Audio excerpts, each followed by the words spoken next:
And hello YouTube and welcome back to another episode of Zone TV Movie Entertainment with your Supergirl Season 2 Episode 5 review, Crossfire. I gotta say, this episode was kind of disappointing to me. It was just very weird to see this episode because honestly, this episode was basically about a bunch of bad guys who take some high-tech weaponry, basically alien ray guns if you will, and they decide to rob banks and rob from the rich and all that stuff. Obviously, because Katniss Labs have decided that let the people handle the alien threats and whatnot. Even though they were the ones who were like, "Oh, we're gonna destroy all these aliens and menaces, and all the humans are gonna realize that we're right and they're wrong." To be able to have these people coexist in our world, because now aliens are now in Supergirl's world and they can come in peace. And there's a peace treaty, and then people can just live in peace with aliens, and a lot of people don't like that. Some people do, and of course, Katniss Labs wants to prove that wrong.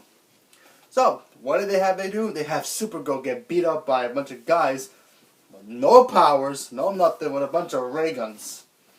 Now, I don't know too much about Supergirl's abilities. Obviously, she's basically Superman, but why would a ray gun affect her in any type of way? Honestly, anything other than kryptonite or basically a ray that's from her home planet sun, which is red, can affect her. Other than that, nothing should. So why is she going on the ground and being all weak about this? Makes no sense, but whatever. On the other hand, you have the other kind of Kryptonian who's trying to adjust to being a human. You have Kara trying to show him how to be human, basically having him get a job at Catco, how he can answer a phone call, doing paperwork. That was kind of funny, but other than that, this episode was kind of a letdown. And of course you have James Olsen, yes, that James Olsen, the one who takes the pictures and hangs out with Lois Lane and has the watch that contact Superman or Supergirl whenever there's danger. He's feeling kind of left out, feeling that, he should do more than just be a reporter or being, the leader of the team now, because obviously he's in charge of Catco now. He feels he should be a superhero. And he asks Winn, who's now part of the DEO, to basically build him a suit. Now, I don't know if he's going to be a totally new character that DC's going to have to make up, just like how they made up Harley Quinn. Maybe he can be a hit, or maybe it won't be. Who knows? But I don't know. I just don't get this whole idea of him being a superhero. I just feel like James Olsen does his part when he contacts Superman or Supergirl whenever there's trouble. Oh, sure, he can fight. You see him in this episode. He fights. He knows how to fight. He knows how to handle himself. I don't think he needs a costume to actually be a participant of the team. He's been doing such a good job so far. Him doing, the newspaper stuff, going in there. And season 1, he was practically going in secret laboratories and secret bases by himself without even Supergirl's help, and all he had was the watch to contact them. Sure, he got in some jams along the way, but I just don't see him using superpower, super technology suits and whatever to become a hero. He's not the Atom, where he's, in DC's Legends of Tomorrow, the Atom has no powers, but he has a suit, and he uses his mind to basically be a hero. James Olsen, all he has is his camera. He loses that camera, and then he decides, you know what?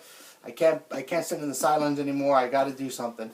But buddy, gotta say, you've been doing your part. You just keep using your watch and kicking butt like the way you do. But come on, man, you don't need to be a costume hero to do it. Oh well, what can you do? Then you find out that at the end of this episode, that Katniss Labs is run by none other than I believe her name is not Lucy. By Mrs. Luthor, basically. Her mother is another Luthor in the town, obviously. And listen, she's the adopted sister of Lex Luthor, so I'm pretty sure Lex and his sister's mother are not related. But if she is, pretty cool. Other than that, I don't know what's gonna happen now. It was kind of shown, obviously that at the end of the episode there was a party and all the rich people were having it, and it was held by Mrs. Luthor.